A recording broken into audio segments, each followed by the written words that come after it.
الحمد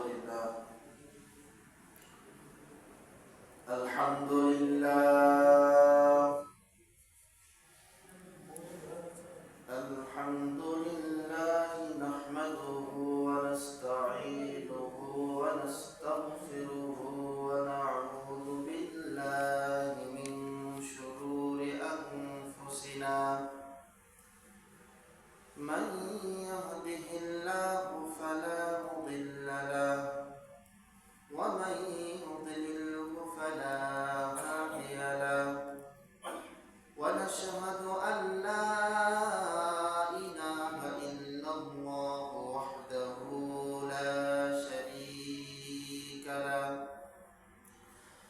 ونشهد أن سيدنا وسندنا وحبيبنا وطبيب قلوبنا ومولانا وأولانا محمد وعلى آله وأصحابه وبارك وسلم تسليما كثيرا كثيرا. أما بعد فأعوذ بالله من الشيطان الرجيم. بسم الله الرحمن الرحيم. إن الله فالق الحب والنوى يخرج الحي من الميت ومخرج الميت من الحي ذلكم الله فأنها تؤفكون.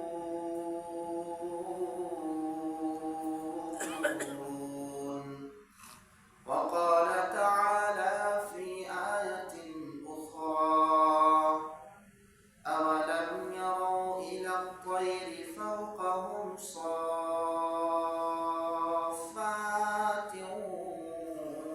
ويقبض ما يمسكهن إلا الرحمن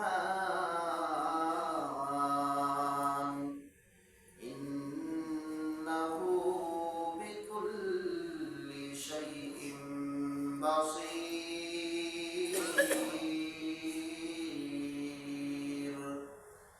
صدق الله المولانا العظيم وصدق رسوله النبي الكريم ونحن على ذلك من الشاهدين والشاكرين والحمد لله رب العالمين.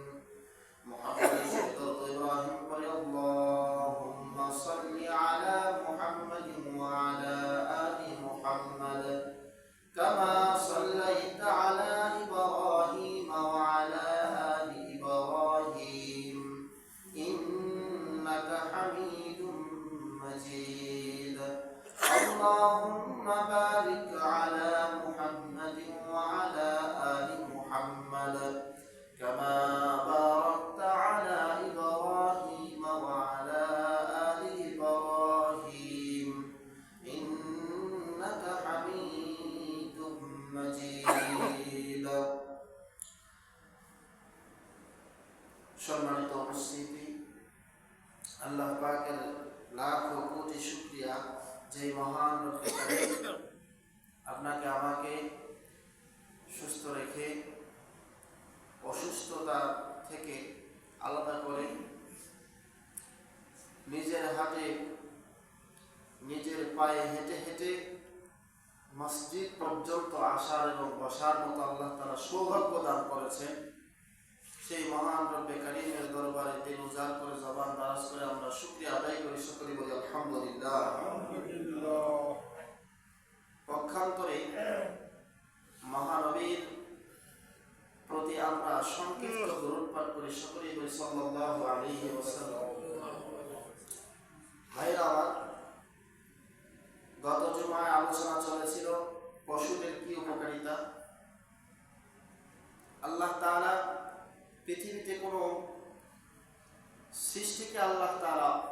বানাননি। আল্লাহ তাআলা সমস্ত সৃষ্টিকেই কার জন্য বানিয়েছেন? মানুষের জন্য। আর মানুষকে কিসের জন্য বানিয়েছেন? আখিরাতের জন্য। গত জুমার আলোচনা ছিল, আমাদেরকে বানিয়েছেন আখিরাতের জন্য। আর আমাদের জন্য যা বানিয়েছেন পৃথিবীর সমস্ত মাখলুকগুলোকে, সমস্ত সৃষ্টিগুলোকে আমাদের জন্য বানিয়েছেন। ভাইরা আমার, আজকের যে আলোচনা, আল্লাহ তাআলা আমাদের জন্য যে আমাদের মাথার উপরে যার কোনো তেল লাগে না, কোনো বৈদ্যুতিক ব্যবস্থা লাগে না, তো যাদের জন্য তারা আকাশে উড়ায়, এই উড়ায় যে উড়ে, এগুলোর নাম কি? পাখি। আল্লাহ তাআলা পাখিদেরকে আল্লাহ তাআলা আমাদের জন্যই সৃষ্টি করেছেন। মানুষের উপকারের জন্যই আল্লাহ তাআলা পাখিদেরকেও সৃষ্টি করেছেন।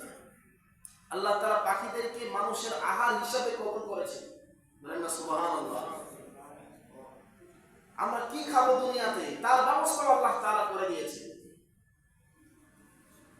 আল্লাহ রাব্বুল আলামিন সূরা ওয়াকিয়ার 21 নম্বর আয়াতে বলেছেন, ওয়ালাহমি তায়রিন মিম্মা ইয়াশতাহুন।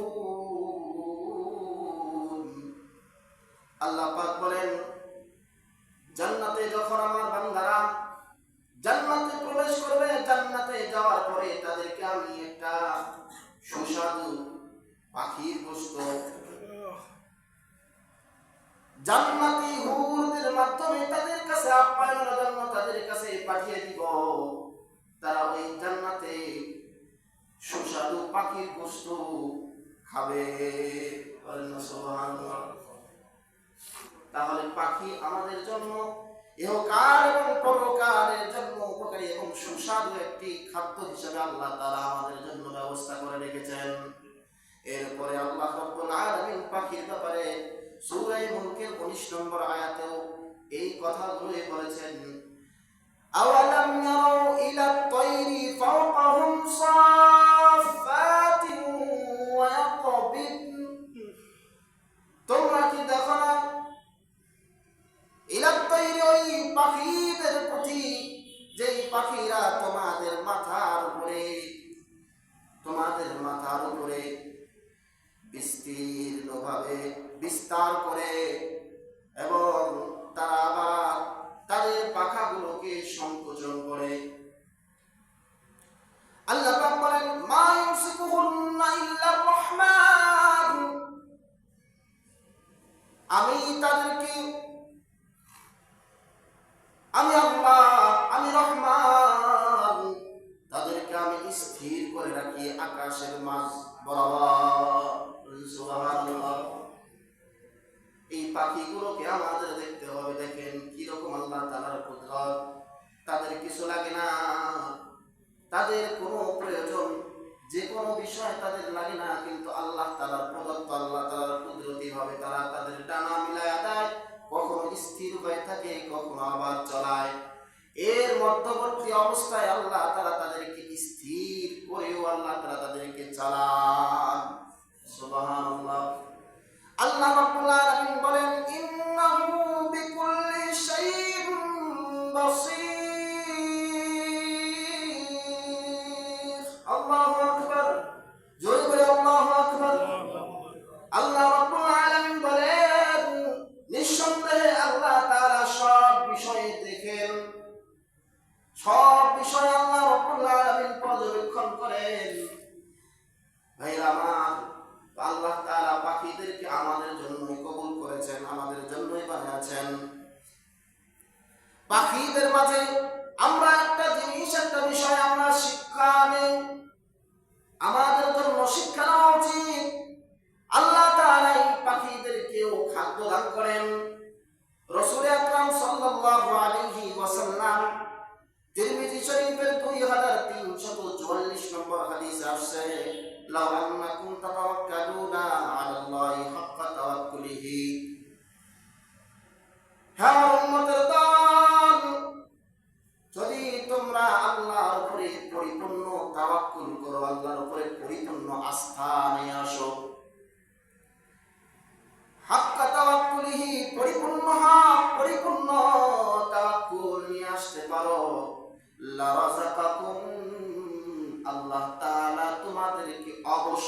অবশ্যই আল্লাহ তাআলা রিজিক দান করবেন। কিরকম রিজিক? কামা ইয়ারযুকুত তাইর, যেমন আল্লাহ রাব্বুল আলামিন পাখিদেরকে আল্লাহ তাআলা খাদ্য দান করেন। কিরকম খাদ্য দান করেন দেখেন, নবীজি সাল্লাল্লাহু আলাইহি ওয়াসাল্লাম বলেন, তাবদু খিমাসান ওয়া তারুহু বিতানান। ওই পাখিদের দিকে তাকাও, যেই পাখিগুলো সকালবেলা পেট খালি পেট নিয়ে বাহির হয়, ওয়া তারুহু বিতানান, এবং যখন সে ফিরে সন্ধ্যাবেলায় সে তার উদর ভরে খাদ্য ভরা পেট নিয়ে আবার তার বাসায় ফিরে, বলেন সুবহানাল্লাহ। তাহলে সে খালি পেট নিয়ে বাইর হয় আর তাকে আমি ভরা পেটে আবার তার বাসার মধ্যে ফিরাইয়া দেয়। সে জানতো না সে কোথায় যাবে, কোথায় গিয়ে খানা পাবে, আমি তাকে জানাইয়া দেয়। সে তাওয়াক্কুল করে কার উপরে? আল্লাহ তাআলার উপরে। ভাইরা আমার, তো এই পাখি থেকে আমাদের এটা শিক্ষণীয় বিষয়। আমরা তো রিজিকের ধান্দায় অনেক দিকে চারদিকে দৌড়াদৌড়ি ছুটাছুটি করি। যদি তাওয়াক্কুল ইলাল্লাহ, আল্লাহর উপরে পরিপূর্ণ আস্থা নিয়ে আসতে পারি, অবশ্যই আল্লাহ রাব্বুল আলামিন ওই পাখিদের মতো আমাদেরকে খাদ্য দান করবে। পাখি লালন পালনের ব্যাপারে মাসআলা আছে। পাখি লালন পালন করা জায়েজ। এক দৃষ্টান্ত হিসাবে সেই দৃষ্টিভঙ্গি হচ্ছে, আল্লাহ তাআলার কুদরতকে আমি স্বচক্ষে দেখব, আল্লাহ তাআলা কিভাবে তাদেরকে সৃষ্টি করেছেন, তাদের কিরকম ভাবে তাদেরকে জীবন দান করেছেন, এগুলো দেখার জন্য এবং বাচ্চাদেরকে এগুলো থেকে শিক্ষণীয় বিষয় দেখার জন্য। ভাইরা আমার, হযরত আনাস রাদিয়াল্লাহু তাআলা আনহু থেকে হাদিস বর্ণনা আছে। আনাস রাদিয়াল্লাহু তাআলা আনহুর বাড়িতে প্রায় নবীজি সাল্লাল্লাহু আলাইহি ওয়াসাল্লাম যাইতেন। তার ছোট একটা ভাই ছিল, ভাইয়ের নাম হচ্ছে উমায়ের। উমায়ের একটা পাখি পালন করত। নবীজি যেদিনে যাইতেন সেই দিনে ওই ছোট বাচ্চাকে পাখি নিয়ে খেলাধুলা করতে দেখতেন। একদিন ওই পাখি মারা যায়। মারা যাওয়ার দিনেই নবীজি আবার ওই দিনে হাজির ওনার বাড়িতে। রাসূলুল্লাহ সাল্লাল্লাহু আলাইহি ওয়াসাল্লাম গিয়ে দেখেন উমায়ের খুব দুঃখিত, মন খারাপ করে এসে বসে রয়েছে। রাসূল আকরাম সাল্লাল্লাহু আলাইহি ওয়াসাল্লাম ডাক দিয়ে বলেন, ইয়া উমায়ের, মা ফাআলান নুগায়ের, হে উমায়ের, তোমার পাখিকে তুমি কি করলে? তখন আনাস রাদিয়াল্লাহু তাআলা আনহু বললেন, হুজুর, পাখিটা গত রাত্রে মৃত্যুবরণ করছে। যাই হোক বন্ধুরা, বলতেছিলাম যে পাখি লালন পালন করা এই হাদিসের মাধ্যমে জায়েজ, এটা সাবিত হয়, এটা প্রমাণিত হয়। নবীজি সাল্লাল্লাহু আলাইহি ওয়াসাল্লাম প্রায় যাতায়াত করতেন আর ছোট বাচ্চাকে পাখি নিয়ে খেলাধুলা করতে দেখতেন, কিন্তু বাধা দেননি। যেই দিন দেখে তার মন খারাপ, এই জন্য জিজ্ঞাসা করেছেন, পাখিটার কি খবর, পাখিটাকে কি করলা? তার মানে বোঝা যায় পাখি লালন পালন করা যায়, শরীয়তের দৃষ্টিতে জায়েজ। তবে পাখির যেন কোনো রকমের কষ্ট না হয়, খাদ্যের এবং অনাহারে যেন সে মারা না যায়, এই দিকে খেয়াল রাখতে হবে। এটা শর্ত সাপেক্ষে পাখি লালন পালন করা যায়। শখের বশীভূত হয়ে পাখি লালন পালন করতেছি আর খাঁচার মধ্যে বন্ধ করে দিয়ে বাপের বাড়িতে ঘুরতে গেলাম, এদিকে 7 দিন থেকে আসলাম, এসে দেখি পাখি একদম শুকে খাওয়া হয়ে গিয়েছে, তাহলে এই পাখি লালন পালন করা জায়েজ হবে না। আমার জন্য, আপনার জন্য পাখি হত্যা জীব হত্যা হয়ে যাবে। ভাইরা আমার, এই জন্য পাখির ব্যাপারে আল্লাহ রাব্বুল আলামিন, এই পাখিটাও হলো আল্লাহ তাআলার এক নিদর্শন। এরপরে আসি, আমাদের জন্য আমাদের চারদিকে আল্লাহ তাআলা আরেকটি তেনার সৃষ্টি হিসাবে আর এক সৃষ্টিকে আল্লাহ তাআলা আমাদের জন্য এমন ভাবে ব্যাপক করে দিয়েছেন, তা হচ্ছে বৃক্ষ। ঠিক কিনা ভাইরা আমার? আমাদের চারদিকে বৃক্ষের লতা পাতা, এগুলো আমাদের সারা পৃথিবীতে এরকম অনেক, আমাদের বাংলাদেশে অনেক রকমের গাছ গাছালি পাওয়া যায়, অনেক, যেগুলো আমরা জানিও না ওই জায়গা থেকে আমাদের শেফা আছে। ভাইরা আমার, এই বৃক্ষের মাধ্যমে আল্লাহ তাআলা আমাদের অনেক কিছুর ব্যবস্থা করে দিয়েছেন। কথা বলেন ঠিক কিনা? অনেক ব্যবস্থাপনা করে দিয়েছেন। আমরা অসুখ হলে, আমরা যখন অসুখের মধ্যে পড়ে যাই, তখন ওই বৃক্ষের এই ওষুধ বানানো ওষুধ দিয়ে আমরা শেফা অর্জন করি। কথা বলেন ঠিক কিনা? এই যে আমরা যেগুলো ওষুধ খাই, এগুলো কোথায় থেকে আসে? আমরা এখানে অনেকেই জ্ঞানীগুলি মানুষ আছে, এগুলো কোথায় থেকে আসে বলে? ওই গাছপালা তরুলতা থেকেই আল্লাহ তাআলা, এগুলোর মাধ্যমে আল্লাহ তাআলা তাদের অন্তরে, লোকমান হাকিম আলাইহিস সালাম, তিনিও, তেনার একটি বই আছে, তেনার বই বলতে তেনার অনেক কিছু হিকমত আছে, যেগুলো লেখা লিপিবদ্ধ আছে, সেগুলোর মাধ্যমে অনেক ডাক্তাররা সেগুলো থেকে রিসার্চ করে করে শেফার জন্য সেগুলো থেকে ওষুধ বানাইছে। যাই হোক, তাহলে আমরা বৃক্ষের থেকে শেফা পাই। আরো আমরা কি পাই? বৃক্ষের থেকে অনেক কিছু আমরা সেখান থেকে উপকৃত হই। তার মধ্যে একটা হলো অক্সিজেন। ঠিক কিনা ভাইরা আমার? সব থেকে বড় যে নিয়ামত, তা হচ্ছে অক্সিজেন। ছোট ছোট বিন্দু আকারের প্রত্যেকটি তরলতার মাঝে ছিদ্র রয়েছে। ওই ছিদ্র থেকে কার্বন ডাই অক্সাইড সে ত্যাগ করে, কার্বন ডাই অক্সাইড সে গ্রহণ করে, আর সে তার ওই ছিদ্র থেকে অক্সিজেন ছেড়ে দেয়। আমরা যেগুলো ছেড়ে দেই, আমাদের নিঃশ্বাস যেগুলো ত্যাগ করি, এই ত্যাগ করার পর সেই বৃক্ষলতাগুলো আমাদের এই নিঃশ্বাসকে গ্রহণ করে, সেগুলোকে আবার তারা ছেড়ে দেয় অক্সিজেন হিসাবে। যদি পৃথিবীতে কোনো গাছপালা না থাকে, তরুলতা না থাকে, মানুষ অক্সিজেনের অভাবে মানুষ মৃত্যুবরণ করবে। কথা বলেন ঠিক কিনা? তাই আল্লাহ রাব্বুল আলামিন আমাদের এই উপকারের জন্য আল্লাহ তাআলা, দেখেন আল্লাহ তাআলা আমাদের প্রতি কত ভালোবাসা, আমাদের প্রতি কত মায়া।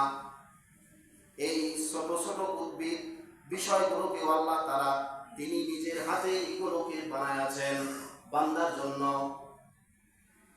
আল্লাহ রাব্বুল আলামিন সূরা ওয়াকিয়ার মধ্যে আছে 63 এবং 64 নম্বর আয়াতে আল্লাহ পাক বলেন, আফরাআইতুম মা তাহরুসুন ওয়া আনতুম তাজরাউনাহু আম নাহনুস সারিউন। আল্লাহু আকবার। আল্লাহ পাক বলেন, তোমরা কি দেখো না আমি তোমাদেরকে তাহরুসুন, আমি তোমাদেরকে এই উদ্ভিদগুলো, এই শস্য ফলাদিগুলো তোমাদেরকে দান করেছি। তোমরা কি মনে করো আনতুম তাজরাউনাহু, তোমরা সেগুলোকে, সেই বীজগুলোকে বপন করো, আর তার থেকে তোমরা সেগুলোকে অঙ্কুরিত বাইর করো, ফল বাইর করো? না, আম নাহনুস জারিউন, বরং আমি সেগুলোকে ওই দানা থেকে, ওই শস্য থেকে আমি সেগুলোকে ফল হিসেবে বাইর করি। সুবহানাল্লাহ। তাহলে এগুলো থেকে কে বাইর করেন? আমরা ফসল থেকে যেগুলো ফল এগুলো পাই, শস্য পাই, এগুলো সব কিছু কে বাহির করে? আল্লাহ তাআলা, তিনি এগুলো বলেছেন। তাই ভাই আমার, আল্লাহ রাব্বুল আলামিন সব কিছুই, এই ফসল যা দেখতেছি এগুলো সব আল্লাহ তাআলা আমাদেরকে দিয়েছেন, এবং সেখান থেকে আল্লাহ তাআলা তৈরি করে বাইর করেন। অন্য আয়াতের মধ্যে আছে, ইন্নাল্লাহা ফারিকুল হাব্বি ওয়ান নাওয়া, নিশ্চয় আল্লাহ রাব্বুল আলামিন শস্য এবং ফল ফলাদিগুলোকে আল্লাহ তাআলা অঙ্কুরিত করেন। ইউখরিজুল হাইয়া মিনাল মাইয়িতি, মৃত্যু থেকে আল্লাহ তাআলা জীবিত বাইর করেন। মুখরিজুল মাইয়িত মিনাল হাই, এবং জীবিত থেকে আল্লাহ তাআলা মৃতকে আবার বাহির করে নিয়ে আসেন। যালিকুমুল্লাহ, এটাই হলো আল্লাহ। এর পরিচয় কি? আল্লাহ। এগুলো করার মালিক কে? আল্লাহ। যালিকুমুল্লাহ ফাআন্না তুফাকুন। আল্লাহ রাব্বুল আলামিন সুন্দরভাবে আমাদেরকে বললেন সব কিছুই আমি এগুলোর থেকে আমি শীষ হিসাবে বাহির করি, অঙ্কুরিত করি। সুতরাং এখানে আমাদের কোনো কর্তৃত্ব নাই। মানুষ একটি ধানের ছোট্ট একটা দানা যখন গাড়ে দেয়, যখন মাটির মধ্যে বপন করার পরে সেখান থেকে আল্লাহ তাআলা 3, 4 এমনকি 10 পর্যন্ত সেখান থেকে আবার নতুন চারা গজায়। ঠিক কিনা ভাইরা? এটা কে করে? আল্লাহ। এই জন্য সমস্ত শস্য এবং সমস্ত ফল ফলাদির ব্যাপারে আল্লাহ তাআলা নিজের হাতে সেগুলোকে আমাদের জন্য সেগুলো ব্যবস্থা করে দিয়েছেন। এরপরে আল্লাহ রাব্বুল আলামিন সূরা নাহলের একটি আয়াতের মধ্যে 10 এবং 11 নম্বর আয়াতের মধ্যে গাছ আমাদের জন্য, এই বৃক্ষ আমাদের জন্য এমন কিছু আমাদের আশার একটি ওসিলা হয়, সুস্বাদু খাবার তৈরি হয়, ফল তৈরি হয়। এই ব্যাপারটাও আল্লাহ তাআলা স্পষ্ট করে বলেছে যে গাছ এর মাধ্যমে আমি তোমাদেরকে ফল ফলাদি দান করব। আল্লাহ রাব্বুল আলামিন বলেন হুয়াল্লাযী আনজালা মিনাস সামাই মাআন লাকুম মিনহু শারাবুন ওয়া মিনহু শাজারুন ফীহি তুসিমুন। হুয়াল্লাযী, তিনি ওই আল্লাহ, আনজালা মিনাস সামাই, আসমান থেকে পানি বর্ষণ করেন, লাকুম, তোমাদের জন্য, মিনহু শারাবুন, তার ওই আসমানের পানি থেকে তোমরা কিছু পান করো, ওয়া মিনহু শাজারুন, আর এর দ্বারা আল্লাহ তাআলা কিছু আগাছা তৈরি করে দেন। কি তৈরি করে দেন? আগাছা। এই আগাছা দিয়ে তোমাদের কাজ কি? আল্লাহ তাআলা বলেছেন ফীহি তুসিমুন, এর মাধ্যমে তোমাদের চতুষ্পদ জন্তুকে সেই জায়গায় বিচরণ করে সেগুলো ঘাস খাওয়াও। সুবহানাল্লাহ। তাহলে দেখেন আমাদের ব্যবস্থা করেছে, আমাদের গৃহপালিত পশুর ব্যবস্থাও আল্লাহ তাআলা করে দিয়েছে। যখন বৃষ্টি বন্ধ হয়ে যায়, শুষ্ক হয়ে যায়, সারা পৃথিবীর মাটিগুলো কি হয়ে যায়? উর্বর শক্তিটা কমে যায়। তখন ওই আগাছা আর ঘাস গজায় না। তখন পৃথিবী যেই জায়গায় শুষ্কতা হয় সেই জায়গার গৃহপালিত পশুগুলো অনাহারে তার পুরা চেহারার ফ্রেম দেখা যায়। কথা বলেন ঠিক কিনা? তাহলে আল্লাহ রাব্বুল আলামিন মানুষের ব্যবস্থা করেছেন গৃহপালিত পশুর জন্য। আল্লাহ তাআলা সমস্ত বৃক্ষগুলোকে যেগুলোকে দান করেন সেগুলো আল্লাহ তাআলার পক্ষ থেকে আমাদের উপকারের জন্য নাজিল করেন। সুবহানাল্লাহ। ভাইরা আমার, এরপরে আল্লাহ তাআলা বলেন ينبت لكم به الزرع والزيتون والنخيل والأعناب ومن كل الثمرات। এরপরে আল্লাহ তাআলা বলেন আমি তোমাদের জন্য এই বৃষ্টি দেওয়ার কারণে তোমাদের ফসল ভালো হয় এবং তোমাদের বাগানগুলো জাইতুন এবং নাখিল, খেজুর গাছ,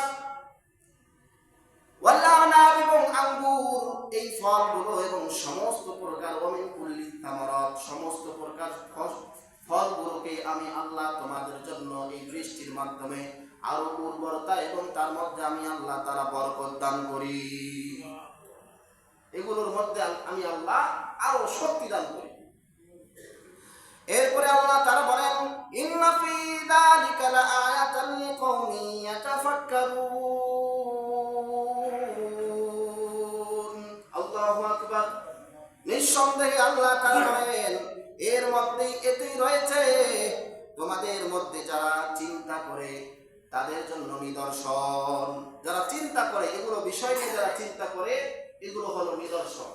এগুলো দেখে দেখে আল্লাহর উপরে বিশ্বাস নিয়ে আসুন। আল্লাহ তাআলা এগুলো করেছেন। সুতরাং বৃক্ষগুলোকে এই এই জায়গা থেকে যত কিছু আমরা পাই, এগুলো সুস্বাদু ফলগুলো আল্লাহ তাআলাই দান করেন এই মানুষদেরকে সুস্থ রাখার জন্য, তাদের বডিকে ভালো রাখার জন্য আল্লাহ তাআলা এই সমস্ত বৃক্ষ লতার মধ্যে আল্লাহ তাআলা ফল দান করেন। দেখেন না কত সুন্দর সুন্দর ফল আল্লাহ তাআলা দান করেন। তো এই বৃক্ষের মাধ্যমে এখন এই পৃথিবীতে আমাদের বৃক্ষ বাড়াতে হবে। কিছুদিন আগে অনেক সংগঠন থেকে সকলে বৃক্ষরোপণের জন্য বিভিন্ন জায়গায় তারা উদ্যোগ নিয়েছেন, লক্ষ লক্ষ বৃক্ষরোপণ করেছেন। আলহামদুলিল্লাহ, বলেন আলহামদুলিল্লাহ। আমাদের উপকারের জন্য এটা খুব ভালো উদ্যোগ। এখন আসেন, বৃক্ষরোপণ এটা এমন একটি সওয়াবের কাজ, কিয়ামত পর্যন্ত এই গাছ যতদিন বেঁচে থাকবে, যদি কিয়ামত পর্যন্ত বেঁচে থাকে ভাই, আপনার আমলনামায় সদকা হিসেবে জারিয়া, এই সদকা হবে জারিয়া সব সদকা, অর্থাৎ কিয়ামত পর্যন্ত চলতে থাকবে। সুবহানাল্লাহ, বলেন না সুবহানাল্লাহ। এই সুবহানাল্লাহর ফায়দা আজকে আপনাদের একটা হাদিসের মধ্যে বলবো। তাই আল্লাহ রাব্বুল আলামিন আমাদের যার যেমন সামর্থ্য দিয়েছেন, সেই সামর্থ্য অনুযায়ী আমাদেরকে আগাইতে হবে। কোন কোন কাজগুলো কিয়ামত পর্যন্ত আমার কবরে সব যাইতে থাকবে আপনারা সকলেই জানেন। এক হলো নেক সন্তান, দুই হলো সদকায়ে জারিয়া, আর তিন হলো আপনার আমার রেখে যাওয়া ওই শিক্ষা, যেই শিক্ষার মাধ্যমে আপনার অপর যাকে শিক্ষা দিয়েছেন সে আল্লাহর ইবাদত করে। তাহলে সদকায়ে জারিয়া, হাদিসের মধ্যে আসছে সদকায়ে জারি হিসাবে বৃক্ষরোপণের মাধ্যমে সদকায়ে জারিয়া হয়। আল্লাহর নবী বলেন, মা মিন মুসলিমিন ইয়াবরিসু বারসান ইল্লা কানা মা উকিলা মিনহু লাহু সাদাকাতান। মুসলমানদের মধ্য থেকে কোন এক মুসলমান যদি বৃক্ষ রোপণ করে, কোন ফলের গাছ রোপণ করে, এর থেকে ওমা সুরিফা মিনহু লাহু সাদাকাতুন ওয়ালা ইয়ারযাউহু আহাদুন ইল্লা কানা লাহু সাদাকাতান। এর থেকে যদি কোনো পশু পাখি অথবা কোনো মানুষ যদি তার ফল ভক্ষণ করে বা শস্য ভক্ষণ করে, আহার করে, আল্লাহ রাব্বুল আলামিন বৃক্ষরোপণকারীর আমলনামায় ওই সদকার হিসাবে আল্লাহ তাআলা সব লিপিবদ্ধ করে দিবেন। এই হাদিসটি আছে মুসলিম শরীফে, তাই হাদিসটি সহিহ। সদকায়ে জারিয়া, এই সদকা হচ্ছে একটি সদকা, অনেক প্রকার সদকা রয়েছে। মসজিদে দান করা এটা সদকায়ে জারিয়া, কিয়ামত পর্যন্ত এই মসজিদ কেউ ধ্বংস করতে পারবে না। এই সদকা হবে সদকায়ে জারিয়া। ঠিক তদ্রুপ আপনার আমার রেখে দেওয়া ওই বৃক্ষরোপণ করা, ওই গাছ থেকে যত প্রকার মানুষ এসে সেই জায়গায় ছায়ার মধ্যে আশ্রয় নেবে, আরাম করবে, স্বস্তি বোধ করবে, ওই বান্দার আরামের কারণে আপনার কবরে শুয়ে থাকার পরেও তার যে ভালো লাগলো, সে সান্ত্বনা পাবে আর আল্লাহর কাছে দোয়া করবে, আমি খুব শান্তি পাইলাম এই গাছের তলায় এসে। এর কারণেও এই সবগুলো আপনার কবরে চলে যাবে। সুবহানাল্লাহ। তাই ভাইরা আমার, আল্লাহ রাব্বুল আলামিন এই গাছগুলোকে দান করেছেন এবং পৃথিবীর সমস্ত সৃষ্টিকে আল্লাহ তাআলা একটা কাজে নিয়োজিত করেছেন, যে কাজটি হচ্ছে তারা সর্বদাই আল্লাহ তাআলার তাসবিহ জপে। বলেন সুবহানাল্লাহ। এই গাছগুলো, বৃক্ষলতাগুলো আল্লাহ তাআলার তাসবিহ জপে। এক আয়াতে সূরা বনী ইসরাঈলের 44 নম্বর আয়াতে আসছে, ওয়া ইন মিন শাইইন ইল্লা ইউসাব্বিহু বিহামদিহি ওয়ালাকিন লা তাফকাহুনা তাসবিহাহুম। আল্লাহ পাক এই আয়াতে কারিমার মধ্যে বলেছেন, পৃথিবীর আসমান এবং জমিনের মাঝখানে যত প্রকার আমার সৃষ্টি রয়েছে, সমস্ত সৃষ্টিগুলোই আমি আল্লাহর তাসবিহ, আমার পবিত্রতা প্রশংসা করে। বলেন সুবহানাল্লাহ। পবিত্রতার ঘোষণা করে আমি আল্লাহর তাসবিহ জপতে থাকে আমার তাসবিহ সে পড়তে থাকে। সুতরাং এই বৃক্ষলতাকে যদি আমরা রোপণ করি, এই বৃক্ষ আল্লাহ তাআলার তাসবিহ জপবে। বৃক্ষ তো আপনি রোপণ করলেন তাকে বড় হওয়ার জন্য। সে যত বড় হবে, যত দিন যাবে, ততদিন আপনার আমার আমলনামায় আমার পক্ষ থেকে সে আমল করবে। বলেন সুবহানাল্লাহ। তো এটাও একটা আমল বেশি হওয়ার একটি মাধ্যম। ভাইরা আমার, এই বৃক্ষরোপণের প্রতি আল্লাহর নবী অনেক গুরুত্ব দিয়েছেন। এমন বলেছেন, যদি তোমার মৃত্যু সন্নিকটে মুমূর্ষু অবস্থায় চলে যাও আর তোমার হাতে এক ছোট একটা বীজ রয়েছে, যে বীজটা ভবিষ্যতে তোমার জন্য তাসবিহ জপবে, ওই মুহূর্তেও তুমি ওই বীজটাকে মাটির মধ্যে বপন করবে। বলেন সুবহানাল্লাহ। হযরত আনাস রাদিয়াল্লাহু তাআলা আনহু থেকে একটি হাদিস বর্ণনা মুসনাদে বাজ্জারের মধ্যে আসছে। আন আনাস রাদিয়াল্লাহু তাআলা আনহু আনিন নবী সাল্লাল্লাহু আলাইহি ওয়াসাল্লাম قال, আনাস রাদিয়াল্লাহু তাআলা বলেন, আমি নবীজি সাল্লাল্লাহু আলাইহি ওয়াসাল্লাম থেকে একটি হাদিস শুনেছি। তিনি বলেছেন, ইন কামাতিস সাআতু ওয়া ফি ইয়াদি আহাদিকুম ফাসিলাতুন ফালইউগরিসহা। হে আনাস রাদিয়াল্লাহু তাআলা আনহু যেহেতু এই হাদিসের বর্ণনাকারী, রাসূলুল্লাহ সাল্লাল্লাহু আলাইহি ওয়াসাল্লাম বলেছেন, যদি তোমাদের সামনে যদি কিয়ামত চলে আসে, কিয়ামতের সন্নিকটে চলে আসো তোমরা,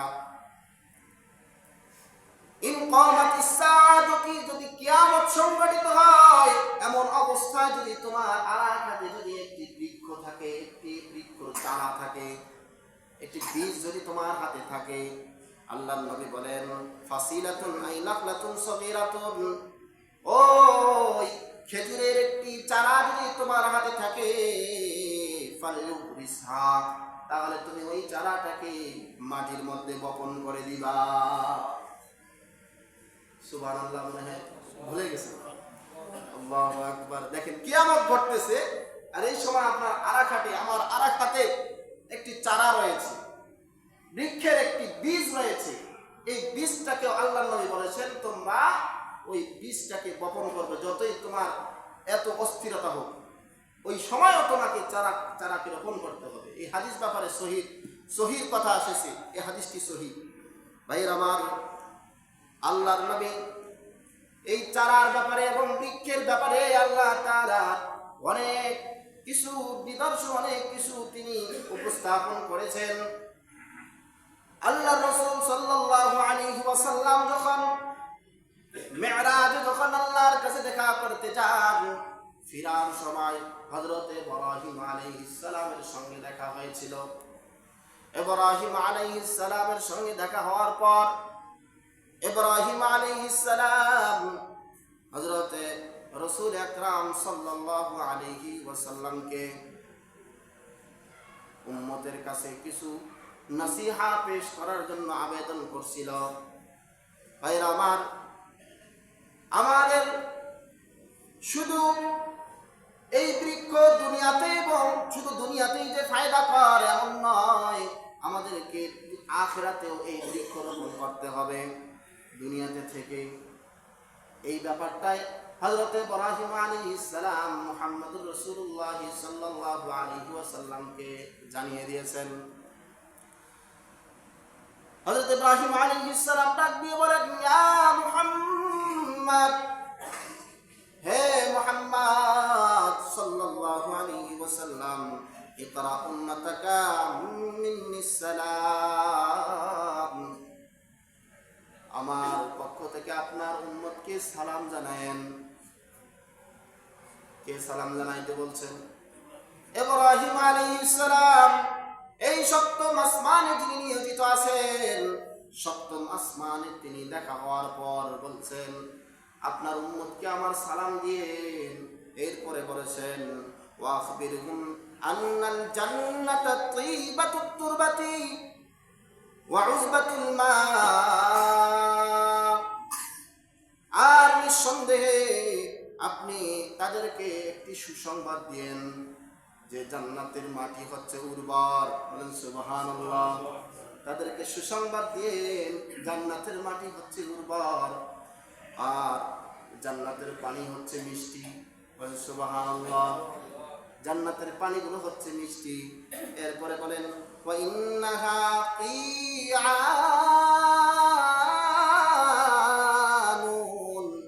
আর ওই জান্নাত হচ্ছে তরুলতাহীন একটা ময়দানের মতো। তরুলতাহীন ময়দান। অথচ আমরা জান্নাতের অর্থ কি? জান্নাত শব্দের অর্থ কি? উদ্যান, বাগান। কিন্তু এখানে তিনি বললেন সেই জায়গা হলো কিআনুন, তরুলতাহীন এক ময়দান। কেন বললেন? এরপরে হাদিসের শেষে বলেন ওয়া আন্না গিরাসুহা সুবহানাল্লাহ ওয়ালহামদুলিল্লাহ ওয়া লা ইলাহা ইল্লাল্লাহ ওয়াল্লাহু আকবার। বলেন সুবহানাল্লাহ। এরপরে বলেন যে জান্নাত হচ্ছে তরুলতাহীন এক ময়দান। সেই জায়গার গাছ বৃক্ষ হচ্ছে সুবহানাল্লাহ, আল্লাহু আকবার। সেই জায়গার গাছ হচ্ছে কি? বৃক্ষ হচ্ছে সুবহানাল্লাহ।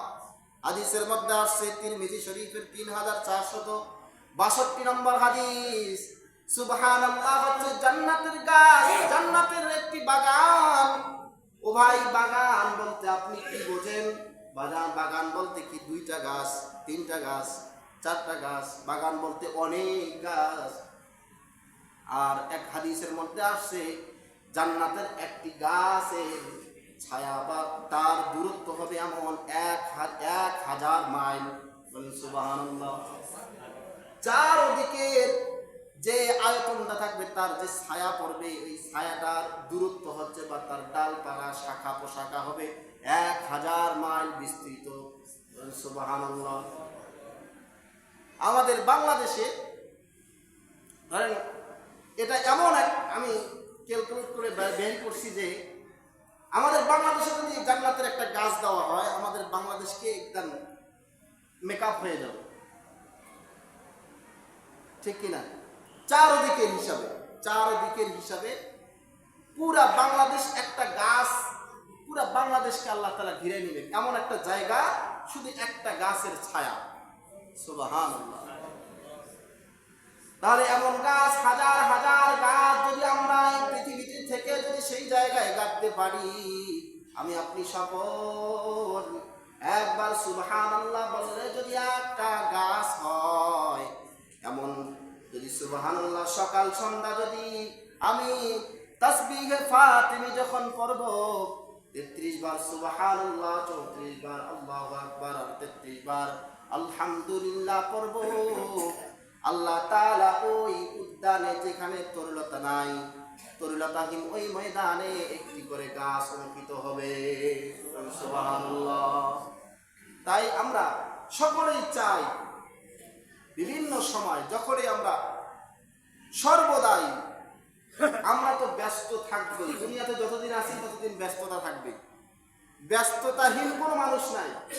ব্যস্তর ফাঁকে ফাঁকে জবান দিয়ে যেন আমার আল্লাহর তাসবিহ অটোমেটিক বাইর হয়ে যায়। সুবহানাল্লাহ। আল্লাহর আশ্চর্যজনিত কোনো কাজ, কোনো কিছু দেখলে তখন কি বলতে হয়? মুসলমানরা বলবে সুবহানাল্লাহ। যদি কোনো কিছু সামনে আমরা করতে চাই, মুসলমান হিসেবে তার জবানে আসবে ইনশাআল্লাহ। আর যদি কোনো কিছু ভালো কিছু আমরা পিছনে করে আসি, অর্থাৎ যদি আমরা কেউ জিজ্ঞাসা করে আপনি খানা খেয়েছেন কিনা, মুসলমানের জবান থেকে অটোমেটিক বাইর হবে আলহামদুলিল্লাহ। তাই ভাইরা আমার, আমাদের সদা সর্বদাই আমলের নিয়তে সমস্ত কাজ করতে হবে। যাই হোক, বলতেছিলাম বৃক্ষরোপণ এটা সদকায়ে জারিয়া। সর্বশেষ আপনাদেরকে বলি, আজকের আলোচনা পাখি এগুলো আমাদের জন্য, বৃক্ষ এগুলো আমাদের জন্য। এর পূর্বের আলোচনায় অনেক কিছু বলা হয়েছে। সমস্ত পশু পাখি এগুলো আমাদের জন্য। তার মধ্যে আজকের যে বৃক্ষ সম্পর্কে আলোচনা হলো, বৃক্ষর ব্যাপারে আমরা অনেক যত্নবান হব। আমাদের প্রত্যেকটি বৃক্ষ যেন তাজা তরুতাজা থাকে, এজন্য খেয়াল করব। ও ভাই, আপনার একটু সময়ের কারণে যদি একটা বৃক্ষ পানি পেয়ে যদি সে উর্বর, তার শক্তি যদি বেড়ে যায়, তাহলে আপনি আমি সদকায়ে জারিয়ার একটি কাজ করে ফেলাম। কথা বলেন ঠিক কিনা? এই জন্য ভাইরা আমার, অবশ্যই এই দিকে আমরা খেয়াল করবো ইনশাআল্লাহ। আল্লাহ রাব্বুল আলামিন আমাদের সকলকেই সমস্ত মাখলুকাতের প্রতি মহাব্বত রেখে আল্লাহ তাআলার কাছে প্রিয় হওয়ার জন্য এবং নিজের দুনিয়া এবং আখিরাত সঠিক করার জন্য, নিজে দুনিয়াতে লাভবান এবং পরকালে শান্তির, পরকালে মুক্তির একটি ব্যবস্থা হওয়ার জন্য সদা সর্বদাই সমস্ত মুসলমানের এটাই চিন্তা চেতনা থাকতে হবে। এই জন্য আমরা সজাগ থাকবো ইনশাআল্লাহ। আল্লাহ তাআলা উক্ত কথাগুলোর উপরে আমাকে এবং আমাদের সকলকে আমল করে জীবন যাপন করার তৌফিক দান করুক। ওয়া মা তাওফীক ইল্লা বিল্লাহ ওয়া আখিরু দাওয়ানা আলহামদুলিল্লাহি রাব্বিল আলামিন। যারা সুন্নাত পড়ে নেয় 4 রাকাত সুন্নাত আদায় করবেন।